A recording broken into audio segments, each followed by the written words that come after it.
প্রতিযোগিতার আয়োজন করেছি। উক্ত আয়োজনে এবং আমাদের আহ্বানে সাড়া দিয়ে বহু প্রতিযোগী ইতিমধ্যে আমাদের প্রতিযোগিতায় অংশগ্রহণ করছেন কিংবা করতে চলেছেন। এখনো অনেক রথ প্রতিযোগিতায় অংশগ্রহণ করার জন্য আসছেন।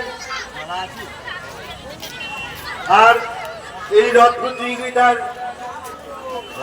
সুন্দর সুন্দর রথ এবং জগন্নাথ দেব, বলরাম দেব এবং সুভদ্রা দেবীকে চাক্ষুষ করার জন্য এবং প্রার্থনা করার জন্য বহু মানুষের সমাগম হয়েছে। আজকের প্রচুর মানুষের